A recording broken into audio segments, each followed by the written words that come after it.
উপস্থিত থকা মোৰ শ্ৰদ্ধাৰ আই মাতৃসকল, মোৰ দেউতাসকল আৰু মোৰ বন্ধু বান্ধৱসকল, ভাইটি ভণ্টিসকল সকলোকে মোৰ জয়মতী এই 245তম স্মৃতি দিৱস উপলক্ষে মই জয়মতীৰ প্ৰতি স্মৃতি নিবেদন কৰিছোঁ। আপোনালোকে জানে যে অসমৰ ইতিহাসৰ এটা কৰুণ চৰিত্ৰ হ'ল জয়মতী।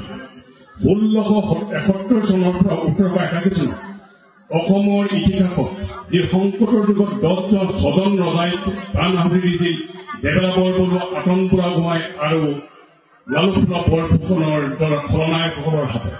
আৰু তাৰে পৰিণতি আপোনালোকে জয়মতীৰ কাহিনীটো জানেই। বিশেষকৈ অংগক্ষেপ থকা কোনো ৰজাই কোনো মানুহেই ৰজা হ'ব নোৱাৰিছিল আৰু অকল সকলোকে অংশগ্ৰহণ কৰা হৈছিল, মাত্ৰ বাকী আছিল গদাধৰ সিংহ। লালুকফুলাৰ হাতৰ পুতলা চৰিত্ৰ ৰজাৰ দিনত জয়মতীক মাতি আনি অকথ্য নিৰ্যাতন কৰি জেৰেঙাপথাৰত তেখেতক হত্যা কৰা হৈছিল 1680 চনৰ এই 13 দিন। আৰু তেওঁক কেনেকৈ হত্যা কৰা হৈছিল সেইটো বুৰঞ্জীত আছে, গতিকে তাৰ বুৰঞ্জীত এইখিনি লিপিবদ্ধ কৰা আছে।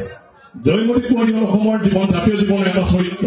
যদি জয়মতী কুঁৱৰী নাথাকিলহেঁতেন তেনেহ'লে হয়তো 1680 চনতেই অসমৰ ভাগ্যৰবী অস্ত গ'লহেঁতেন।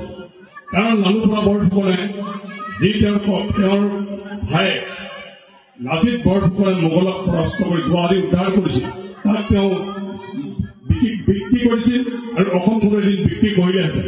কিন্তু কালৰ কুটিল গতিত তেওঁৰ আগুনা কছাৰী মাধৱ ডেকাৰ দৰে ঘৰুৱা পিতৃৰ হাতত মৃত্যুবৰণ কৰিছিল আৰু গদাপাণি ৰজা হৈ অসমৰ ৰাজসিংহাসন আৰু 150 বছৰলৈ আগুৱাই দিছিল।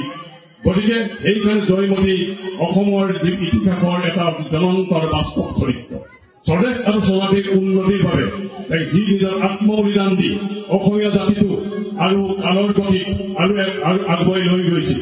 গতিকে সেই চিৰনমিশ্য এই ব্যক্তিগৰাকীৰ প্ৰতি মই আজি এই স্মৃতি দিৱসত শ্ৰদ্ধা জ্ঞাপন কৰিছোঁ। আৰু মই লগতে এই যি লুকুটি উদয়মুখী যুৱক সংঘ আছে, সেই যুৱক সংঘই এই বছৰে বছৰে এইগৰাকী মহান ৰমণীৰ স্মৃতি চিৰযুগমীয়া কৰিবৰ বাবে আৰু ভালদৰে এই স্মৃতি দিৱস উদযাপন কৰে যেন। আৰু আপোনালোকে প্ৰত্যেকে সহযোগিতা কৰক, তেতিয়াই আমি অসমীয়া জাতি জীয়াই থাকিব আৰু ভৱিষ্যতৰ বুকুত বা বিশ্বৰ বুকুত অসমীয়া জাতি হিচাপে সদায় লিপিবদ্ধ হৈ থাকিব। আৰু মই ইয়াকে কৈ মোৰ চমু বক্তব্য সামৰণি মাৰিছোঁ। ধন্যবাদ।